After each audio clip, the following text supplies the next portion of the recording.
If you think you already know everything about Jimin, wait. Because there's one fact buried in the ARIRANG album that millions of people have missed, including maybe you, even if you've been in ARMY for years. And it's not about his voice, which is otherworldly. It's not about his dancing, which sets standards no one else can reach. It's not even about the way he holds a stage like the air was made for him. The fact is in the songwriting credits, specifically in the last song, the closing track of ARIRANG, the one called Into the Sun. His name is right there, ParkJimin, co-writer. And if you're still underestimating how much those two words mean, we need to slow down and start from the beginning. On March 3rd, 2026, Big Hit Music dropped the full track list for ARIRANG, BTS's first full group comeback after more than 3 years apart due to mandatory military service. 14 songs, a producer list that made jaws hit the floor. Diplo, Kevin Parker of Tame Impala, Flume, Mike Will Made It, Ryan Tedder of One Republic, JPEG Mafia. This isn't a K-pop album producer list. This is the kind of roster you find on albums that win Grammys. And in the middle of all that noise, one small detail almost got buried. Almost, but not quite. Track 14, the final track, the one that closes the entire album, Into the Sun. And in the writing credits, alongside RM, Suga, J-Hope, and V, there's Jimin's name. So why does this matter? Why are we talking about this before the album even drops on March 20th? Because this isn't just a name on a credit sheet. This is the top of a long climb that started way before ARIRANG. Way before the military. Even before most armies realized that Jimin isn't just BTS's best vocalist and dancer, he's also a songwriter with a distinct, deeply personal artistic voice. Let's go back to a moment you might have forgotten. 2018, New Year's Eve. Jimin dropped Promise on SoundCloud with barely any announcement. No big rollout, no marketing campaign. Just a song he wrote himself, quietly uploaded. And within hours, it broke a Guinness World Record, the most streamed track in the first 24 hours in SoundCloud history at the time. Not because of a massive promo push, not because of label money behind it, because the song hit something true. The lyrics were simple but heavy, a promise to yourself, a vow to keep loving yourself even when the world goes dark. People felt the honesty in it. At the time, a lot of people saw Promise as a sweet gift from Jimin to ARMY. A beautiful, personal track, but maybe a one-time thing. Not many people looked at it and thought, this is a seed of something much bigger. Then March 2023 came. Jimin released his first solo album, Face. This was not a half-hearted side project. Jimin co-wrote every single song on that album. Each track reflected something he was actually going through, confronting himself, sitting with anxieties that didn't have names, letting go of the version of himself that no longer fit. The lead single, Like Crazy, didn't just go viral. It became the first song by a Korean solo artist to debut at #1 on the Billboard Hot 100. Not a top 10 entry. Not a peak at #2 after a few weeks. #1. On debut. But beyond the chart position, beyond the record, what stayed with people about Face was the depth of the writing. Jimin wasn't writing generic lyrics that anyone could paste their face onto. He was writing from a specific place, a personal place, and often an uncomfortable one. And listeners around the world felt that specificity. Critics who had never paid attention to K-pop before were suddenly writing about Face in the same breath as serious singer-songwriter albums.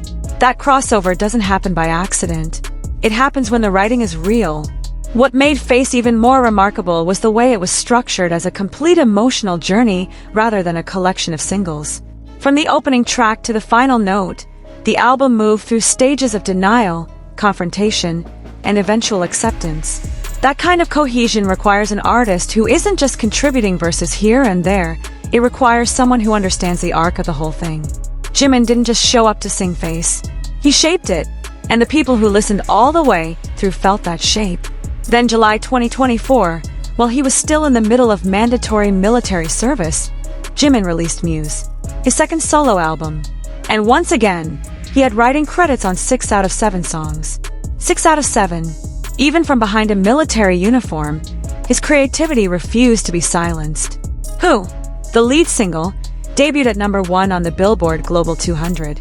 It then went on to become the longest charting Korean song in Billboard Hot 100 history, surpassing a record previously held by BTS themselves with Dynamite. And all of this happened while Jimin was still actively serving. He couldn't even be there in person to promote his own music. Every performance on The Tonight Show, every piece of promotional content, all of it was filmed before he entered the barracks. He planned ahead, he trusted his work, and his work proved him right. Think about what that actually means for a second.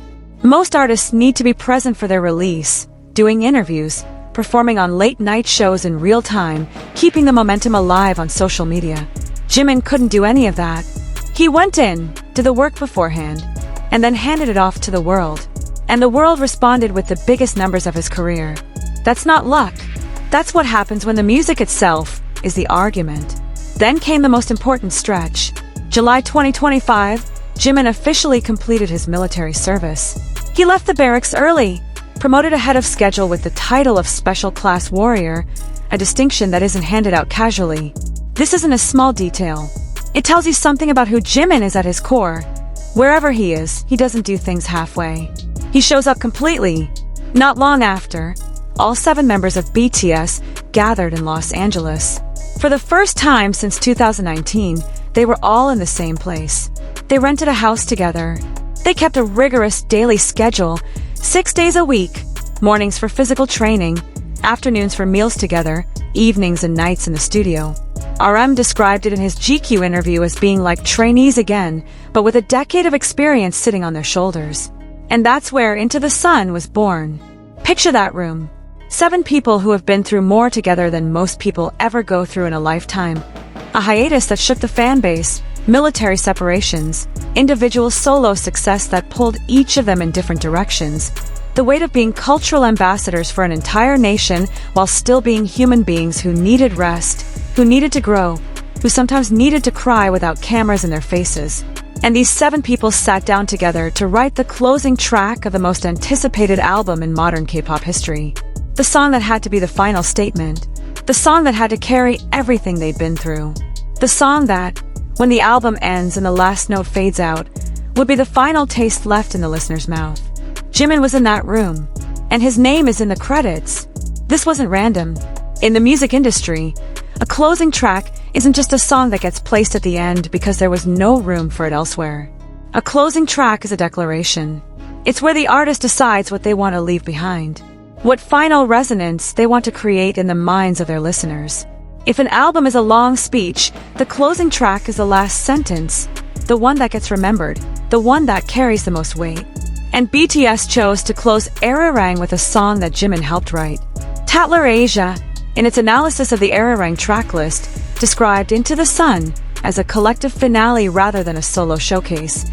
Every thread of the album pulled into one final piece, with writing credits shared between RM, Suga, J-Hope, Jimin, and V. It reads like all the colors of BTS mixed into a single last stroke of paint. Diplo, who was also involved in producing Into the Sun, called ARIRANG the most insane album he's ever worked on. He said it was going to shock the world. This isn't a throwaway comment from someone trying to hype a project. This is a veteran DJ who has worked with almost everyone in the industry, and when he talks like that, you listen. But let's come back to Jimin, because this isn't just about the closing track.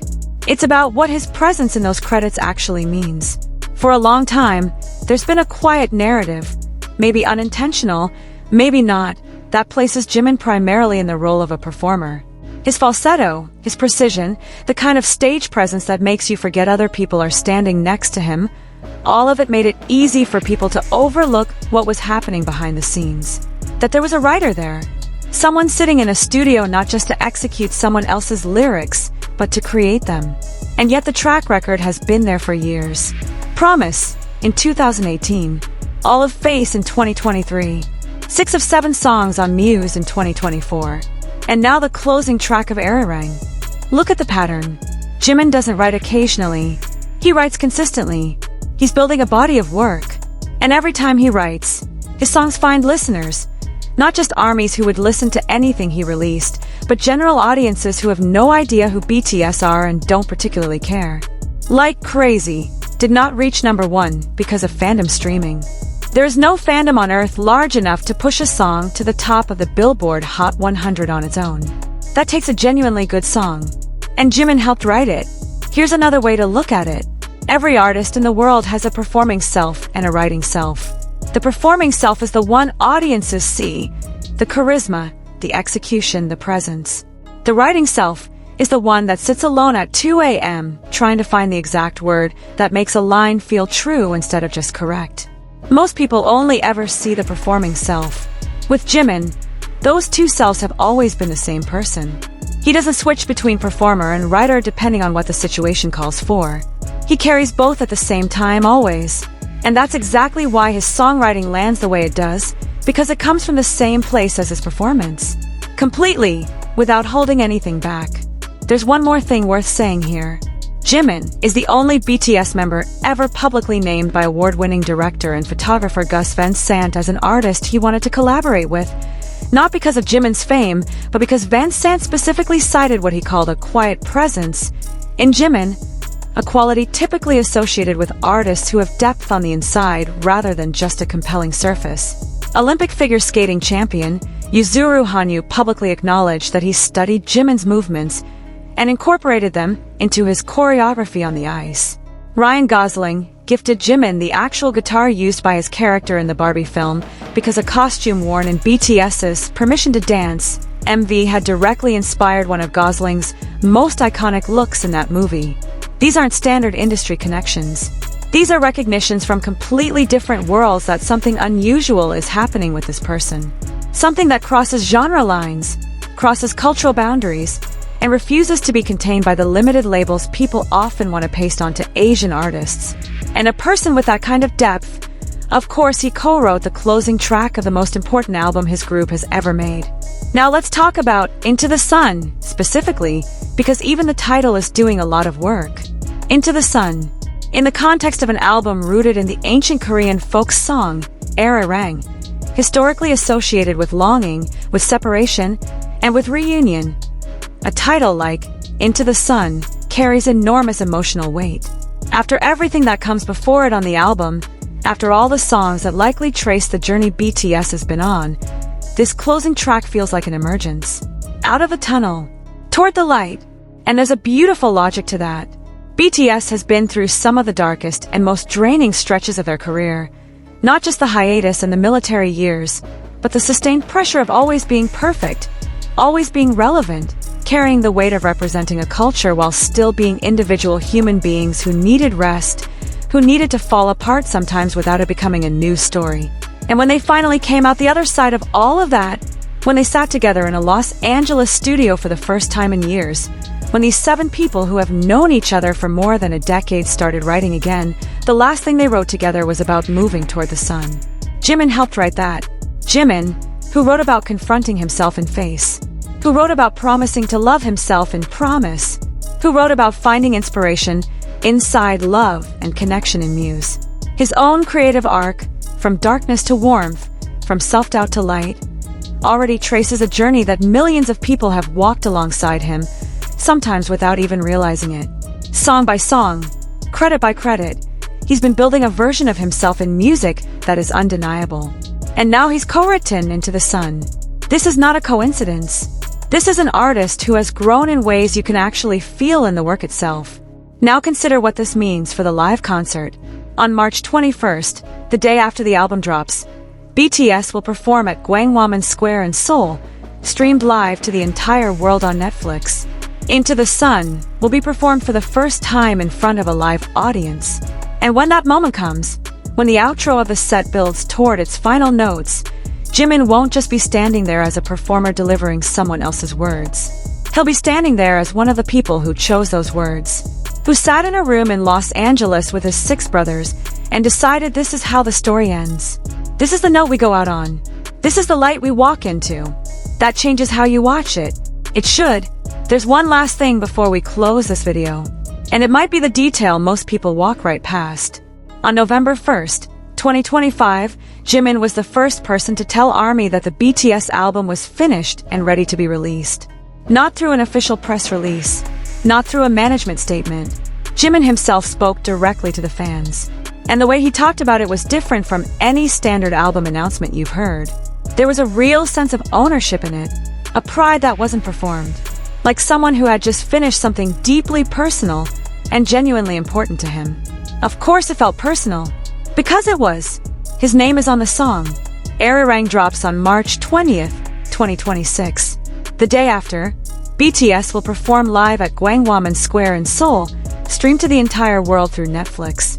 And when that moment comes, when 7 people stand on stage together for the first time after years apart, when the lights go up and the audience around the world holds their breath, remember that one of the people standing up there is not just there as a performer. He's there as a writer, as an artist, as someone who helped decide what words close this chapter. Jimin wrote Into the Sun, and we're all about to find out what that means when it's played for the very first time. If this video made you even more ready for ARIRANG, share it with an army who doesn't know about this yet. And if you want to go deeper into Jimin's journey as a songwriter from Promise all the way to Into the Sun, drop it in the comments and we'll cover it in the next video. See you there.